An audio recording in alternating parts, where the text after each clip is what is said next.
नमस्कार, the Hind warrior news देख रहे हैं, जहां हम उठाते हैं आपकी आवाज सच के साथ। और मैं हूं आपका सहयोगी अमन यादव आपके साथ।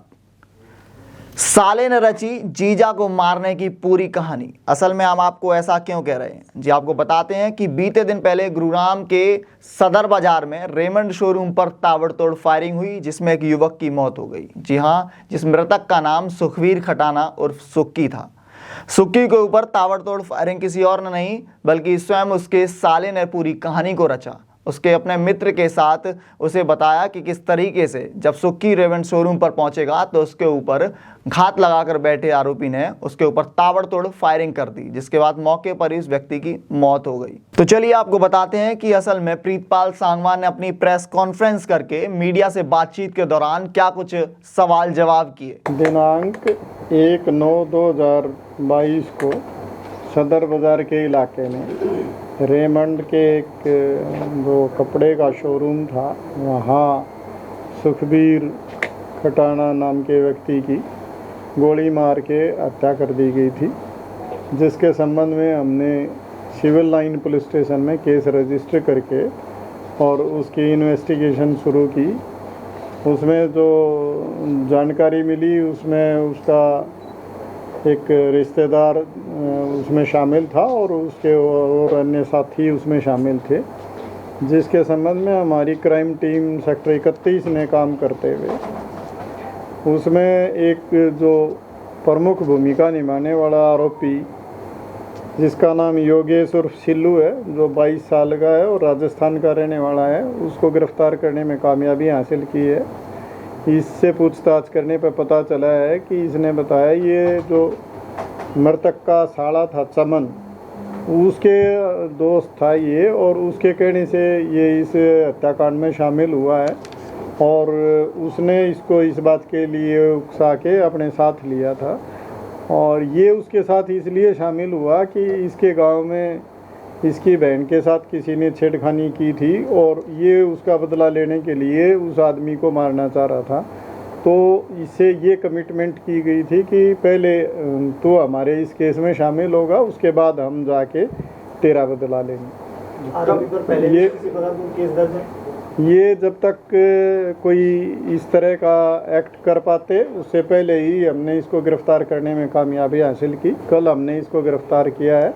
आज इसको कोर्ट में पेश करके हम इसका पुलिस रिमांड सीख कर रहे हैं और इसमें जो अन्य आरोपियां हैं उनकी गर्मजोशी के साथ तलाश जारी है और मुझे उम्मीद है बहुत जल्द बाकी आरोपियों को भी हम गिरफ्तार करने में कामयाब होंगे।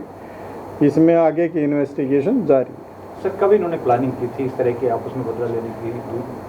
इसके अकॉर्डिंग ये प्लानिंग कुछ दिन पहले की गई थी और ये इन्होंने रेकी करके और उसके बाद इस हत्याकांड को अंजाम दिया है। सर, उसको मारने की वजह क्या थी? बीजेपी ने तंग मारने की वजह कुछ खास? सही वजह तो जब चमन गिरफ्तार होगा और उससे जब पूछताछ होगी उसके बाद पता चलेगा, लेकिन इसने ये बताया है कि चमन ने ही सारी साजिश के लिए इनको शामिल किया। चमन को लेकर सर कोई लीड मिली है अभी तक? बिल्कुल, हम लगातार उस पर प्रयासरत है और हमें उम्मीद है जल्द उसको गिरफ्तार करेंगे। और कितने आरोपी शामिल थे इसमें और उनकी पहचान हो चुकी है?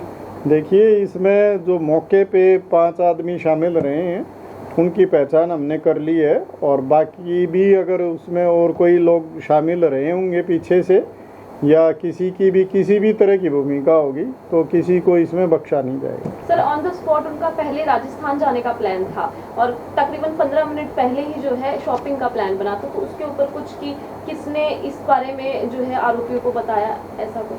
ये इन्वेस्टिगेशन की जा रही है और इसमें जो भी लोग मैंने बताया, इन्वेस्टिगेशन में जो भी किसी की इस तरह की भूमिका सामने आएगी उसके खिलाफ एक्शन लिया जाएगा। क्या आगे कोई और भी टारगेट था इनका?